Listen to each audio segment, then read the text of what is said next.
Bonjour chers frères et sœurs, je suis Brice Diéké, votre frère en Christ. Dieu m'a confié un certain nombre de messages pour l'Église. Quand je dis l'Église, je parle de tout le corps de Christ, je parle de l'épouse de Jésus-Christ.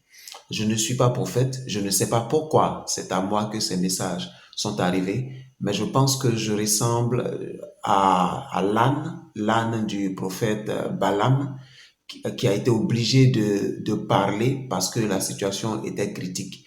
En effet, la situation était critique avec Balaam parce que Dieu se trouvait en face d'un prophète qui désobéissait. Que peut faire Dieu devant une situation où son prophète désobéit à son message, si ce n'est de faire parler l'âne? Que peut faire Dieu, le juste Dieu, dans une situation où tous les fondements sont renversés? Avant de continuer, je voudrais demander pardon. Pardonnez à moi l'âne, qui aura à dire des choses difficiles à accepter, difficiles à prendre. Mais l'essentiel, c'est le message de Jésus-Christ, le message que le Saint-Esprit a pour vous, a pour votre communauté, a pour votre famille, à travers ce que je vais dire. Merci. Le message qui m'a été confié est en 7 points. Le troisième point, c'est les saletés de l'Église. L'autre chose que le Seigneur a nommé les saletés de l'Église concerne la jeunesse. Dieu me dit de dire à la jeunesse chrétienne qu'elle est attachée au péché. Elle est attachée au péché et elle ne sait même pas ce que lui, Dieu, il considère comme péché. La jeunesse a décidé de se créer elle-même ses propres normes, ses propres façons de faire, ses propres façons d'agir, sans égard pour ce que Dieu appelle le péché et ce qu'il appelle bon. La jeunesse a choisi elle-même ses propres choses qu'elle appelle péché, déviation et des choses qui sont considérées comme abominables devant le Seigneur. La jeunesse chrétienne a décidé de garder cela parce que ça convient à sa vie, ça convient à son époque, ça convient à sa façon de faire, ça convient à ses habitudes. Mais cher jeune, jeune frère, toi qui aujourd'hui est dans une organisation de jeunesse, dans une association de jeunesse, d'église, comme je vais dire para-église, supra-église, je me dis de te dire que même si en naissant, tu es venu trouver certaines choses dans l'église, tu es venu trouver certaines choses dans le monde, des façons de faire, des façons de dire, des façons de mener la vie chrétienne. Et parce que tu es venu découvrir ces choses, tu les as intégrées comme des normes, comme de bonnes choses.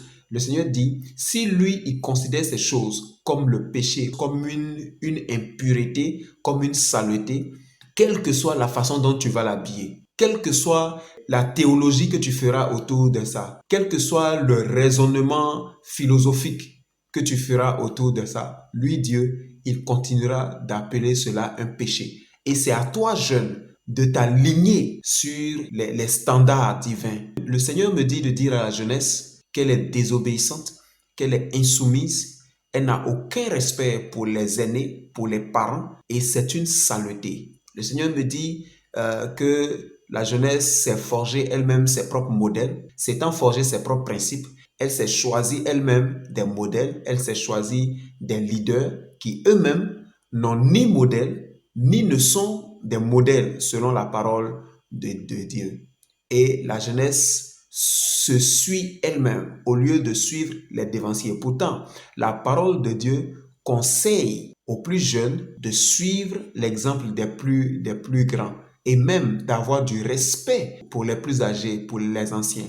Mais la jeunesse dans l'Église est désobéissante. La jeunesse, elle se croit plus intelligente que les anciens. La jeunesse se croit plus nantie spirituellement que les anciens, plus enseignée, plus sage que les anciens. C'est une saleté, chers jeunes. La jeunesse chrétienne est influencée par la jeunesse du monde. Ce qui est l'inspiration, la source d'inspiration de la jeunesse chrétienne, c'est la jeunesse du monde. La jeunesse chrétienne s'habille comme la jeunesse du monde. La jeunesse chrétienne parle, joue comme la jeunesse du monde. La jeunesse chrétienne fonctionne comme la jeunesse païenne. Ce que la jeunesse païenne appelle bien, la jeunesse chrétienne l'appelle aussi bien. Ce que la jeunesse païenne appelle mauvais, la jeunesse chrétienne aussi l'appelle mauvais. De sorte que le païen et le chrétien se retrouvent ensemble en amphi et trichent en symbiose. Ils sont dans toutes les arnaques, dans toutes les formes de dans toutes les formes de déviation. Jésus dit, la jeunesse chrétienne se plaint de ne pas avoir de modèle. Pourtant, lui, Jésus, il est le modèle parfait par excellence. Jésus est le modèle par excellence. Jésus a été jeune. La Bible parle de Jésus, de sa vie. Depuis qu'il est conscient, on explique très clairement comment est-ce qu'il était poli envers ses parents, comment il grandissait en stature. Il n'était pas rebelle vis-à-vis de son Dieu comme vis-à-vis de ses parents. La jeunesse chrétienne est rebelle, non seulement vis-à-vis de Dieu, mais vis-à-vis de leurs parents et comme vis-à-vis des aînés dans l'Église. Par le Seigneur Jésus, est-ce que tu réalises que la plupart des personnages de la Bible sont des jeunes? Je peux te citer Isaac, qui a commencé jeune dans la parole de Dieu. Je peux te citer Jacob, Daniel, Esther, même Marie, la mère de Jésus. Je peux te citer Jérémie, qui n'avait pas 20 ans au moment où il était prophète en Israël. Puisses-tu prendre exemple sur ces personnages bibliques qui ont marché selon la volonté de Dieu? Puisses-tu prendre exemple sur Daniel, qui était un jeune comme toi, mais qui était intelligent et qui mettait un point d'honneur à être juste devant Dieu. Il ne trichait pas la jeunesse païenne, quand bien même il vivait dans un pays païen. La situation du prophète Daniel est la même que ta situation aujourd'hui. Tu penses te retrouver dans une église qui ne connaît pas le Seigneur, avec des aînés qui ne sont pas très attachés à Dieu. Tu penses, tu trouves tout le monde mauvais autour de toi. Tout le monde aussi était mauvais autour de Daniel, mais Daniel est resté intègre. Daniel était dans un pays totalement paganisé, mais il est resté attaché à Dieu. Il est resté attaché à Dieu. Même quand on a mis sa vie en jeu, Daniel est resté attaché à Dieu. Est-ce que c'est le cas pour toi? Cher jeune, le Seigneur veut que tu te reprennes. Le Seigneur Jésus, qui est ton créateur, et que tu dis servir, que tu dis vouloir donner toute ta vie, veut que tu revoies tes voies. Car tes voies ne sont pas bonnes, jeunesse chrétienne.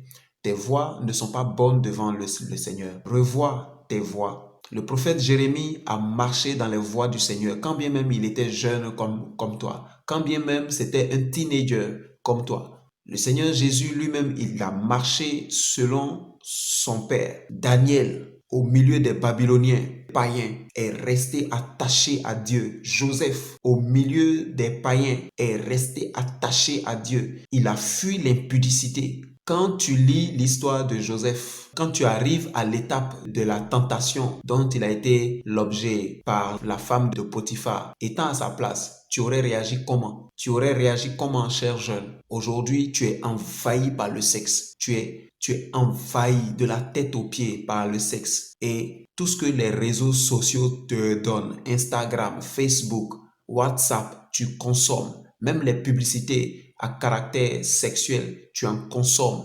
La pornographie, tu es dedans.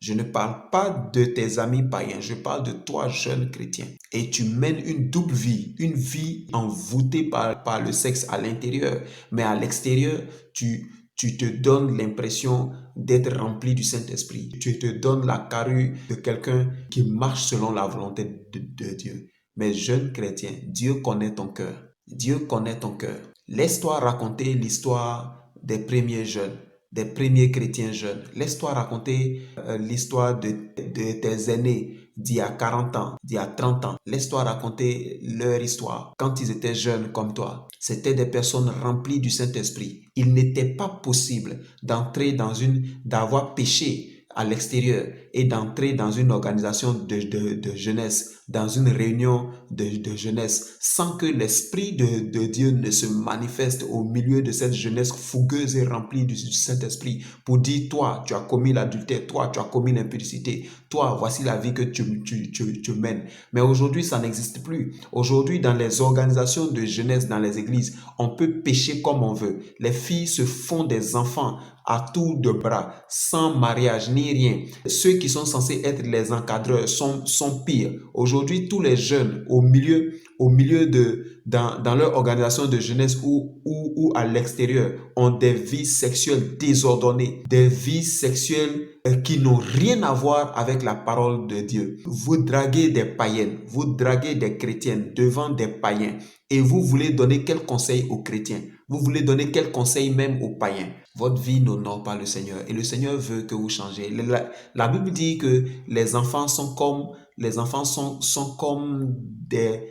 plants de palmiers autour d'une table. La jeunesse, dans le monde comme dans l'église, est une force. Mais dans l'église d'aujourd'hui, la jeunesse a perdu sa force. Dans l'église d'aujourd'hui, la jeunesse chrétienne a perdu sa naïveté. La jeunesse chrétienne n'a plus de fougue spirituelle. La jeunesse chrétienne est dévouée pour tout ce qui est païen, pour tout ce qui a un semblant de spirituel, mais pas un réel attachement profond et sincère au Seigneur.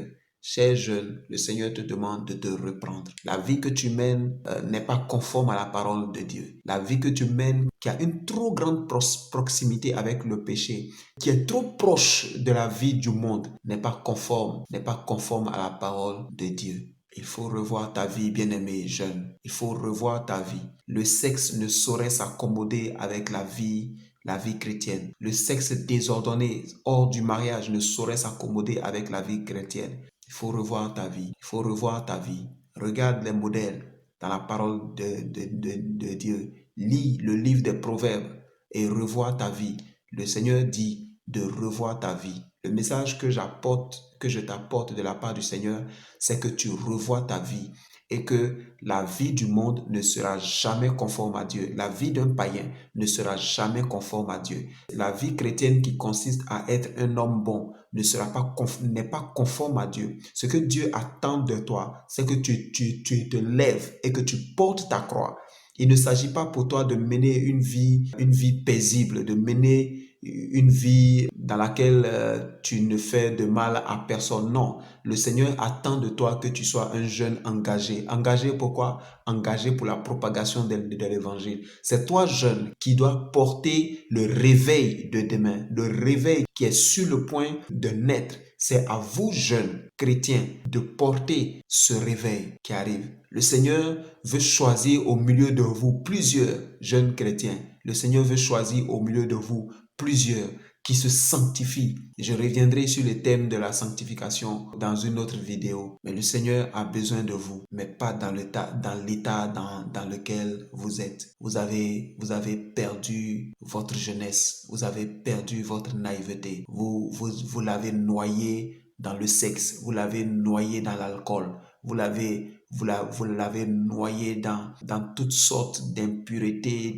d'impudicité et de mondanité. Vous accommodez aux choses mondaines, aux habillements mondains. Regardez comment vous vous habillez aujourd'hui. Regardez comment vous vous tenez aujourd'hui. Certains parmi vous disent que l'habit ne fait pas le moine. Mais permettez-moi de vous dire ceci. La Bible dit c'est de l'abondance du cœur que la bouche parle. Et il n'y a pas que quand il s'agit de parler que les choses viennent de l'abondance du cœur. Mais quand il s'agit de s'habiller, quand il s'agit de raisonner, tout ce qu'on fait vient de l'abondance du cœur. Personne ne s'habille comme il n'aime pas. On s'habille tous comme on aime. Et quand on vous voit alors à l'extérieur, on peut deviner exactement ce qu'il y a à l'intérieur. Si vous êtes habillé comme un DJ, laissez-moi vous dire que votre cœur est rempli de ce que j'appelle le DJisme, c'est-à-dire la façon de parler, la façon d'être impoli, la façon